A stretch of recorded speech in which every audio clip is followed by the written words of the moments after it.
લોકમાંથી હાથીપુરા, લક્ષ્મીપુરા અને આપણા કંપાના અને મણિબાપા શાંતિપુરાથી આપ સૌના સાથ અને સહકારના લીધે દીપેશભાઈને જે આ વિજય મળ્યો, જ્યારે પહેલી જ વાર વાત થઈ કે મને કોંગ્રેસમાંથી ટિકિટ મળી છે ને ત્યારે અમારા હોશ ઉડી ગયા. એટલે આ કંઈ કોંગ્રેસમાં તો કંઈ ઊભું રહેવાનું. આ અમારી અમે જે છીએ તે આપણે પ્રમાણિકતાથી આપણે વાત કરીએ છીએ. ક્યારેય હાથ વળ્યો નથી, હાથમાં હાથ વળ્યો નહોતો, પણ કયું ગામનો દીકરો છે, ઊભો છે, તો હવે આબરૂનો સવાલ છે.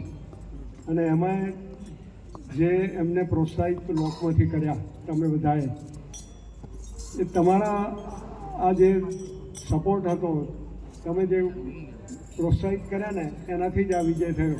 નહીંતર અમે તો તરત જ મતદાર યાદી લઈને બેઠા, ભાઈ આપણા મત કેટલા, અને એમાંય પાછા બધાને કન્વર્ટ કરવા, બદલવા, એ તો શક્ય જ નથી. ત્યારે દીપેશભાઈએ કહ્યું કે મને લોકમાંથી પૂરો સપોર્ટ મળ્યો છે, એમને જ ઊભો રાખ્યો છે, જીતાડવાની જવાબદારી પણ લોક ગામે કે લીધી છે, તમે ખાલી ફોર્મ ભરો કે, એવી વાત એમને કરી. તો આજે દીપેશભાઈ તમારા બધાના ઋણી છે.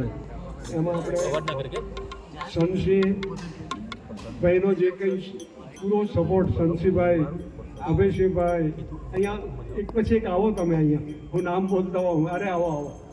આજે આ ઋણ અદા કરવાનો દિવસ છે અને એટલા માટે જ આપણે આજે ભેગા થયા છીએ.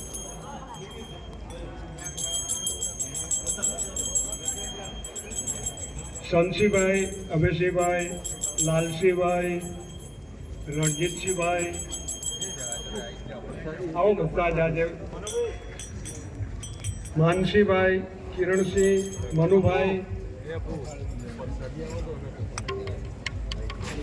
આજે મિલન થયું છે ને આપણે કે જે બે અલગ અલગ ધ્રુવ,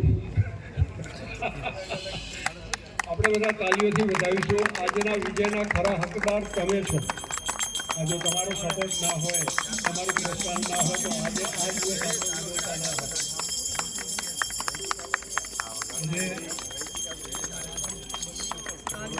આજે અહીંથી થયું છે કે કાંઈ નહીં, એકબીજાનો સપોર્ટથી આપણે રહીએ. ત્યારે એક પક્ષે કે એક જગ્યાએ બેસીને કામ ના થાય. જેવો સમય એ પ્રમાણે આપણે કરતું રહેવું પડે. હર્ષિદાબેનના વિજય પર મોટો આધાર આ તમારો હતો. અને આજે રોજ ચૂકવવા ભાઈએ આજે આ પ્રોગ્રામ રાખ્યો. દર શનિવારે અમારા આ